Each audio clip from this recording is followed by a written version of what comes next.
You've woken up feeling peaceful. You've woken up feeling like the day holds promise.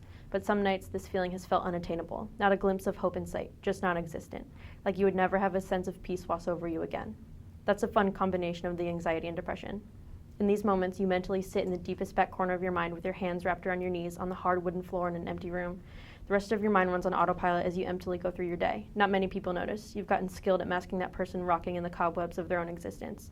You can crack a smile or a joke until it hurts and you need a break. You need an out, even if it's just for 5 minutes, because you've gotten into a bad habit of hiding them so you don't bestow any of your burden onto others. They usually don't know what to say or don't want to really listen. It can be hard to hear. You typically keep your autopilot self busy. That way they don't have time to wander into the depths of that room, looking at the empty walls and the person in the corner. You keep them busy so they don't go into manual and tremble in the hopelessness of that room and the non-existent door out of it. You keep moving them forward, doing all the right things, even through slip-ups and the idea of perfection dangling itself over your head. Planning, working, out of bed, friends, family, walking, saving, learning, writing, in hopes that these things will paint the walls with brilliant colors of confidence, satisfaction, and self-worth. When they do, I'll let you know. That's what depression feels like. I've always loved writing. It's something that I've just kind of grown up doing. When I was, I write anything from stories, and now that I've become a film major, screenplays are kind of my thing. But I also write a lot of blogs, for the Odyssey, for student activities here at Towson. So I basically like to write it all. I like to basically just write things that I'm interested in, like news, like my opinions about stuff, and then anything from that to stories. Just fun, somewhere fun, like 27 times The Office summed up the college experience because The Office is my favorite show. And then another one was like why it's okay to want a relationship. And then another one of my biggest ones was why or what it feels like to have depression. That's one of them. And then I also wrote an article for student activities here at Towson about, I kind of have this blog, like this segment that I'm doing for them called Fit, Foodie, and a Little Fucked Up. And it's basically just me talking about how mental health and fitness and what you put into your body kind of all work together, and how it can help or hinder any mental problems you're suffering or just your body in general. So basically just talking about how it all ties together. Well, first of all, writing in general is something that's very personal to me because it's just something that's important to me. So I feel like whenever something's really important to you, just putting that out on the line and showing it for the world to judge is always a little bit, it's a little bit nerve-wracking at first until you start doing it. So I kind of wanted to just get out there and start writing and showing people what I'm writing and just, practicing it as much as I could. I've done it since I was little. So going from that to talking about something that's really personal is hard, but it's something that I've wanted to do because I think it's something that's important, and it's also something that needs to be talked about. So for me, writing is a way to deal with my problems, and it's also it's one of my passions. So for me, it was just kind of a way to combine that and be able to do something good from what I've dealt with. When you actually have depression, it's not something that you can just self-diagnose. It's something that you usually go see a counselor for, a professional. You can kind of get an idea of what the symptoms are and think that you might have it, but ultimately, in order to get an opinion, you really need to see a professional. So I do know people that have gone to see a professional and been diagnosed and had to deal with medication and stuff like that. Self-diagnosis is something I feel like that's like the easy thing for people to say, especially like people who scrutinize what depression means. They think that, it just means like I'm feeling sad and I can't get out of bed and I'm being lazy, but that's not what it is at all. Basically, just mental illness in general, like anxiety, depression, is completely misunderstood, and it just has this horrible stigma where anyone just envisions like an insane asylum from the 1960s where someone is just pacing in this like crazy asylum with like doctors that are like giving people lobotomies everywhere, and it's just all this, it's just, you just go from 0 to 60 with it. It's not just like, like anxiety or ADD. It's like, completely mentally insane people. For me, it's like teaching people about what it really means to deal with that stuff and what it looks like, because when it comes to mental illness, one of the biggest things that prevents people from getting a cure or from helping themselves or helping each other is the social isolation that you face. It's easy for a lot of people to feel like isolated from other people and from society when they go through these things. And not to mention just having people have such a stigma about it, it makes them, not want to talk about it, because then immediately someone just is like, oh, you have a mental illness, you're psycho.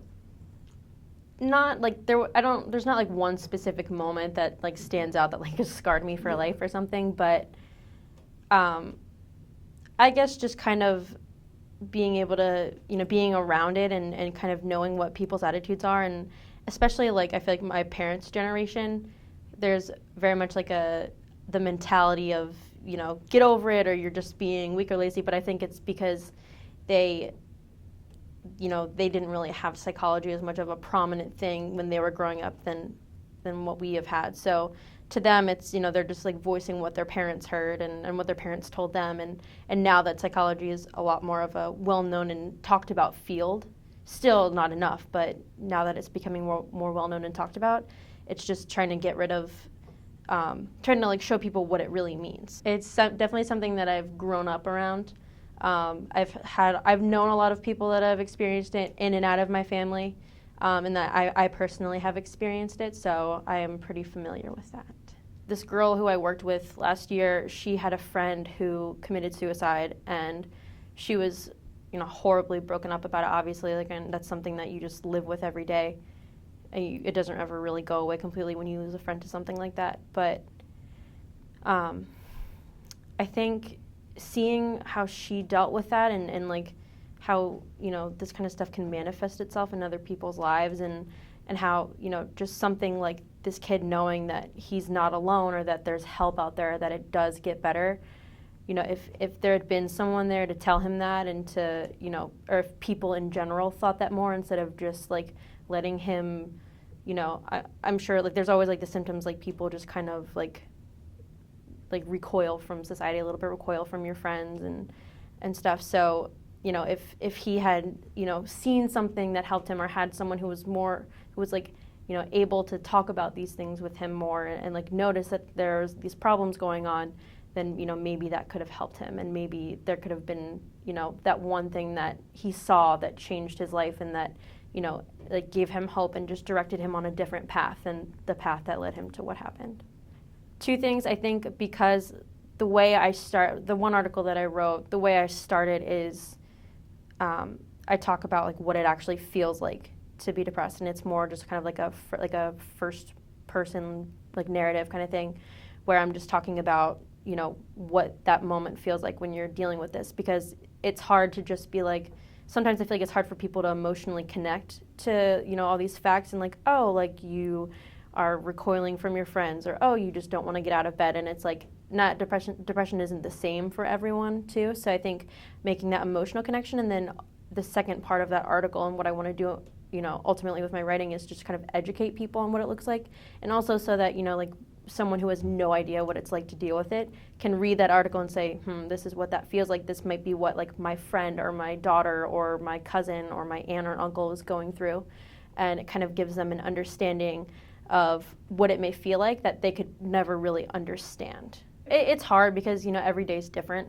And I've been fortunate to really have a lot of like great supportive people in my life. And I feel like because some of the things that I've been exposed to the past few years, like just a lot of really great staff here, and just been able to do a lot of like leadership and getting really involved in being around people who really have like a supportive attitude and want to see people succeed. That's really been something that's kind of helped inspire me through some of the down times and stuff like that. But mostly I guess it just kind of, for me, it's like, you just go through these swings where it's like completely hopeless in a way. You just kind of feel like it's exactly the way in Harry Potter, the way J.K. Rowling describes a Dementor, where it just kind of sucks the happiness out of you, and you're not sure if it'll ever come back. That's exactly what it feels like. And I'm pretty sure she used that when she was writing it as kind of like a metaphor for depression. That was something that she put in there. So it definitely resembles that, but then, you always have to remember that it eventually passes, and that's kind of where the anxiety comes in, because it makes you also feel like it's not going to pass.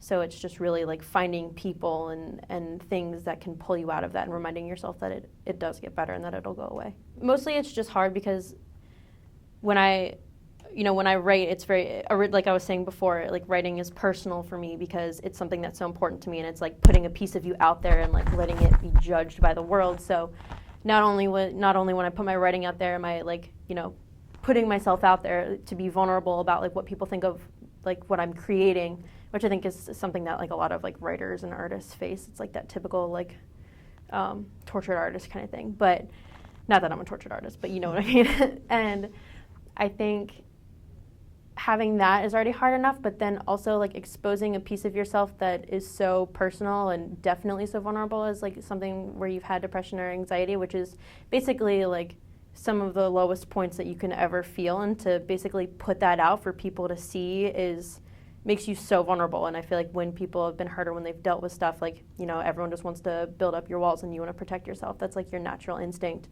So to put myself out there like that just makes me feel really vulnerable. But at the same time, I've, been trying, like the way I've worked through that is just realizing that it can help other people. And I want someone to see it and understand maybe what someone they know is going through, or maybe it'll help them like reach out to someone who they think might be going through something, or be that support system they need, or hit someone who is going through it and make them see that it's okay and there are ways to, for them to find help. And I guess also it's just, it's helped me like deal with it too, because I don't feel like I'm going around hiding things from people. Like I don't feel like, I'm like, here it is, this is me, I'm putting it all out on the table for you. And at this point, like, I don't really care what you think about it, because I've done it and I'm proud that it could help someone and, do some good. So I feel like it's really, like, sometimes, like, putting yourself all out there is a challenge, but it's a rewarding challenge in the end. When I was growing up, it's just something that I've always done, and I didn't realize until high school that it was something that I want to do as a career, that I want to make a big part of my life. Because I was just, there's like home videos of me when I was little. Like I would always just make my dad like come around with a video camera, and I would like draw pictures and like line it all up and tell a story and like make him film it. And like with my friends, I would always create like scripts and stuff, and we would just like make these stupidest, most ridiculous home videos ever, but it was so fun. And I was always like the one who was like coordinating that, and I didn't even realize that until one of my friends said something about it a few years ago. But I was just always like the brains behind that kind of operation. And like my mom and my grandma and my aunt are all writers, so they, it's always been something that I've been exposed to. And I just remember like being babysat by my grandma when I was growing up, and she would sit at the computer, because I would be like 5 years old. Like I didn't know how to type. I hardly knew how to spell at that point. And I would tell her a story and she would write it out for me.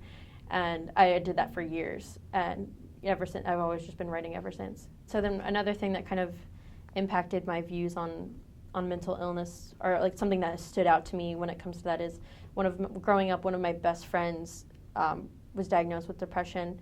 And just seeing her go through that, it was hard, because you see for the first time that there isn't something that you can necessarily do to, help someone else. Like it's just a very internal thing.